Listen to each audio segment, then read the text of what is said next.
The rain had already soaked the cracked pavement when the sheriff's car slid to a stop in front of the pale blue house on Alderwood Lane. A thin fog hung low, swallowing the rooftops and dulling the sirens that still echoed somewhere far behind. Inside the house, behind a cracked door and a pile of schoolbooks, sat Keshton Hale, an 11-year-old boy with a face too quiet for his age and eyes that seemed older than the sky outside. His hands trembled over a page, a simple sheet torn from a school notebook. But what was written on it was anything but simple. Names, 10 names, carefully printed, perfectly spaced, each one an echo of anger he never dared speak aloud. Execute. The word sat at the top like a shadow with bones. Downstairs, his mother argued in whispers with the deputy, her voice shaking like a loose wire in the wind. Keshton listened, frozen, the echo of his classmates' laughter still burning in his memory. He hadn't meant for anyone to find the list. He hadn't meant for it to be real. He just wanted the world to know he was hurting. The moment the deputy asked to see Keshton's room, his mother's face drained of color. Something inside her seemed to collapse, like a tower built on secrets finally tipping. She turned to him slowly, the deputy's flashlight glinting on her tear-wet lashes. "Keshton, do you have anything you want to tell them?" she whispered. The boy's throat tightened. The walls felt closer now, squeezing him between truth and fear. When they entered his room, the deputy's gaze moved instantly to the desk, the sheet lying half-folded, still damp from his sweaty hands. The man picked it up without asking. His eyebrows rose, then tightened, and the room suddenly felt colder. "Who are these people?" the deputy asked. Keshton's voice cracked like thin ice. "Kids at school, some teachers." The deputy studied him. "And why write their names like this?" Keshton swallowed hard. He could hear his heartbeat like a drum inside his ears. The truth pressed against his ribs. The bullying, the laughter, the loneliness that tasted like metal. But his voice betrayed him. It was just a joke. The deputy's stare hardened. "This doesn't look like a joke, son." Outside, the rain slowed to a hush, but inside the house, the silence tightened like a rope. Keshton's mother covered her mouth, fighting a sob that clawed its way up her chest. The deputy stepped back, hand hovering near his radio, his jaw set in a way that suggested he'd seen too many kids make promises they didn't understand. "There's more," Keshton whispered. The deputy turned. "Where?" The boy pointed to the closet, a gesture so small it could have been missed. When the door swung open, the light caught the heaped shapes on the floor. Airsoft rifles, black and metallic, plastic cartridges, shinier knives than any child should have touched. A pair of cheap throwing stars from a flea market downtown. They weren't real weapons, not lethal, but they looked real enough to make the deputy flinch. "Where did you get these?" he asked. "Online," Keshton said, voice trembling. "And my uncle gave me some for my birthday." His mother shook her head violently. "I told them they were for cosplay. I didn't know." The deputy raised a hand to silence her.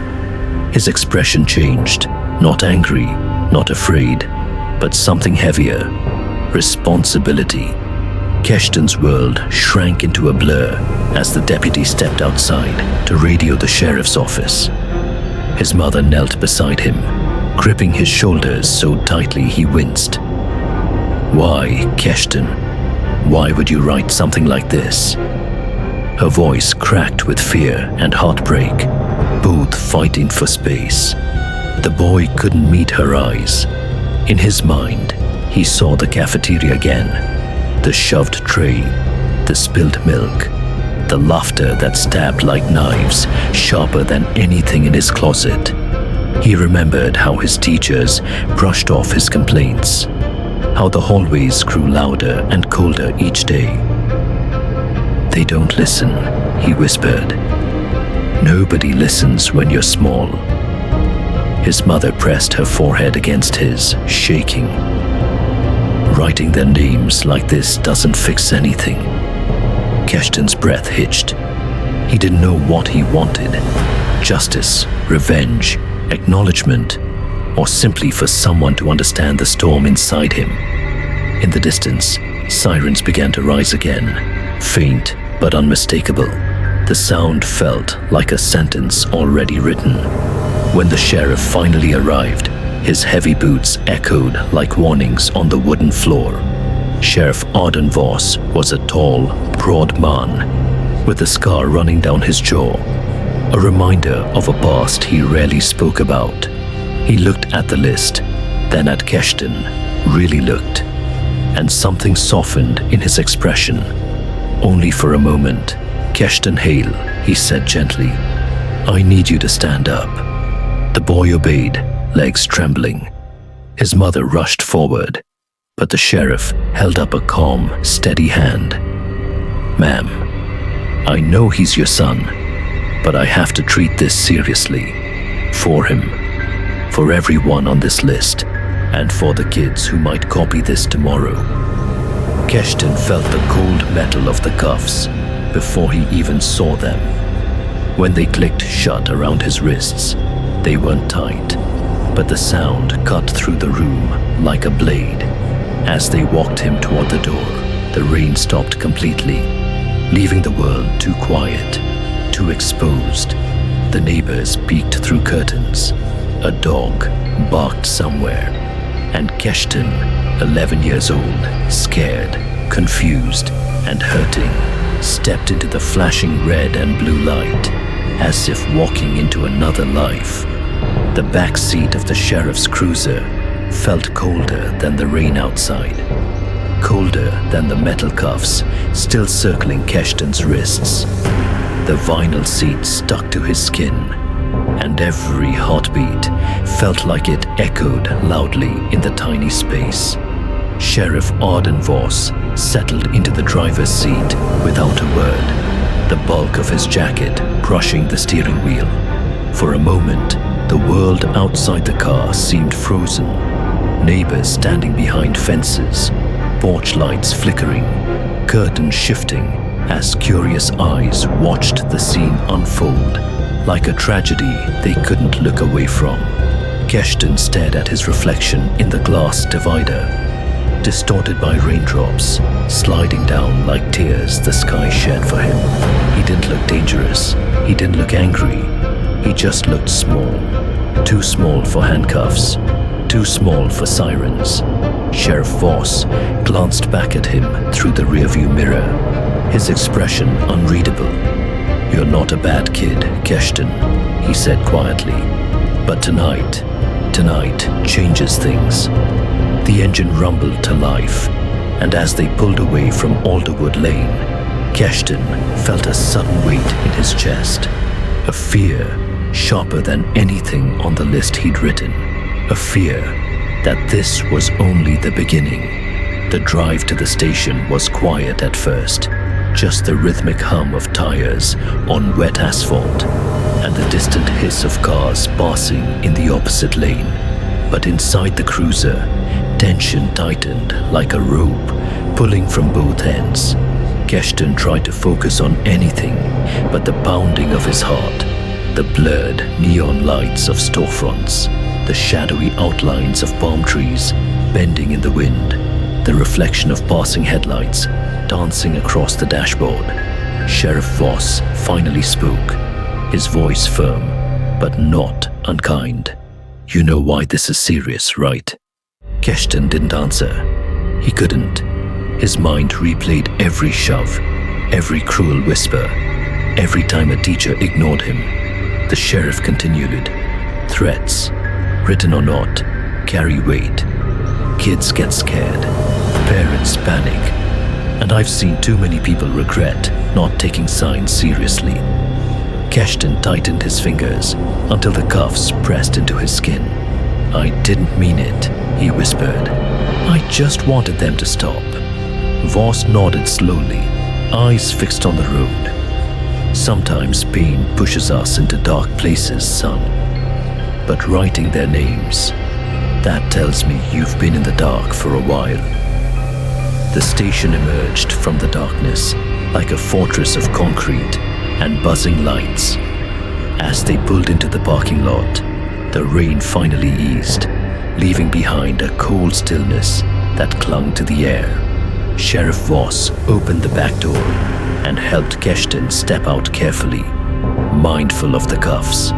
A few officers stood by the entrance, their conversations halting as they noticed the small figure being escorted inside. Their expressions ranged from disbelief to disappointment, and though they said nothing aloud, Keshton felt their judgment like arrows in his back. Inside the station, the harsh fluorescent lights stung his eyes. Everything felt too bright, too loud. The ringing phones, the scribbling pens, the steady clicking of boots on tile. Sheriff Voss guided him past the desks, past curious stairs, into a smaller room with neutral walls and a table too large for someone his size. Sit here, the sheriff said, pulling out a chair. Keshton obeyed, the legs of the metal chair scraping loudly against the floor. The sheriff unclipped his radio, took a slow breath, and sat across from him. The room felt like a trap, quiet, clean, and waiting to swallow the truth whole. Sheriff Voss placed the folded sheet of names on the table between them. The paper looked smaller now, almost harmless. Yet Keshton felt a jolt of fear every time his eyes caught the dark lettering. Tell me what this is, Voss said. Keshton's voice was barely a whisper. A list. A list for what? The sheriff's tone didn't rise, but the air in the room tightened. For people who hurt me, the boy finally admitted. People who laughed when I cried. Teachers who ignored me. Kids who said I was nothing. Voss leaned back, studying him carefully. And you wrote the word execute. Why? Keshton swallowed hard. Because it made me feel like I had power, even if it wasn't real. The sheriff nodded slowly, not judging, just absorbing. You know, some kids hide their pain, others explode. You wrote it down. Keshton's breathing faltered. I didn't want to hurt anyone, he said softly. I just wanted the hurting to stop. Sheriff Voss tapped the list gently. Pain can twist our thoughts, Keshton. But you have to understand. This scared people, and it scared me. For a long moment, neither of them spoke. The station noises faded, replaced by a heavy silence that felt almost alive. Sheriff Voss finally rose from his chair and walked to the door, pausing with his hand on the knob. I'm going to call your mother in, he said. She deserves to hear what happens next. Keshton's stomach twisted into a tight knot. Am I going to jail? He asked, voice trembling.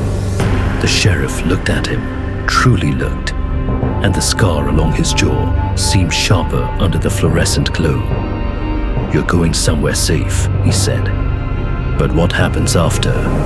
That depends on what we learn tonight. Keshton felt tears sting his eyes. Not loud, sobbing tears, but quiet ones that slipped down his cheeks before he could stop them. He wasn't ready for consequences. He wasn't ready for truth. He wasn't ready for the kind of storm he had accidentally summoned. As the sheriff stepped out, the door closing with a heavy click, Keshton stared at the blank wall ahead of him. For the first time, he wondered if the darkness he'd felt wasn't something done to him, but something growing inside him. The waiting room outside the interrogation room felt colder than any winter Keshton had ever felt. Grey tiles gleamed under fluorescent lights, reflecting his small shadow like a stretched-out warning. His mother sat stiffly on a metal chair, hands clasped together, knuckles white, eyes flicking nervously toward the door. Each tick of the clock sounded like a hammer striking against his chest. Keshton's stomach churned as the deputy opened the door, gesturing for him to come out. The moment he stepped into the room, everything seemed amplified. The fluorescent buzz, the quiet shuffle of papers, the rhythmic tapping of a pen that sounded like a countdown. Sheriff Voss motioned for his mother to sit across from him, while Keshton perched on the edge of the chair. "You need to tell me everything," Voss said, voice firm but calm. Keshton's voice caught in his throat. He wanted to explain the loneliness, the teasing, the days spent invisible in the hallways, but the words felt heavy, sticky, like mud in his mouth. He only managed to whisper, I just wanted someone to see me." Sheriff Voss leaned forward, hands clasped over the table, eyes locked on Keshton's. "I've seen kids make lists before," he said quietly, "but this is different. This is very serious, and I need to know what made you feel this way." Keshton swallowed hard. Memories clawed at him.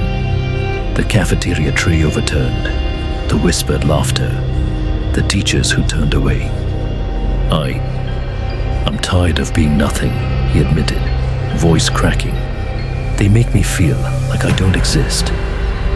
The sheriff didn't flinch. He didn't interrupt. He simply waited, letting Keshton's words hang heavy in the room. Then he asked, softer this time, "Did you really want to hurt anyone?" Keshton shook his head violently. "No, I just wanted them to stop laughing. Stop making me small." Voss nodded, scribbling notes. "Pain makes people do strange things, Keshton. You put it on paper because it felt safe. But safe doesn't mean harmless." Keshton's eyes welled with tears. The weight of the list, the weapons, the fear, it all pressed down like invisible hands on his chest, threatening to crush him from the inside. The deputy brought in a small stack of photographs, scenes from the school, hallways buzzing with students, faces Keshton recognized. His throat tightened. Each photo felt like a mirror, reflecting his shame, his anger, and the invisibility he had always felt. He remembered every corner of those hallways, the lockers scratched with names, the fluorescent lights that made the floors glow harshly, the echo of laughter bouncing off the walls like knives. "Recognize anyone?" the sheriff asked. Keshton nodded slowly, voice shaking. "Yes, them and her." He pointed to one image of a girl who had whispered insults day after day, small but sharp as glass. Sheriff Voss's hand rested on the photo, and for the first time, Keshton noticed the gentleness in the officer's gaze. "Pain is personal," the sheriff said, "and feeling invisible doesn't make it right to scare others. But understanding it, that's the first step to being safe and strong." Keshton's chest heaved.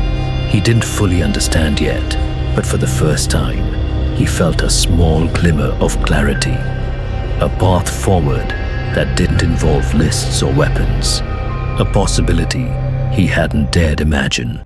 Time moved differently inside that small room.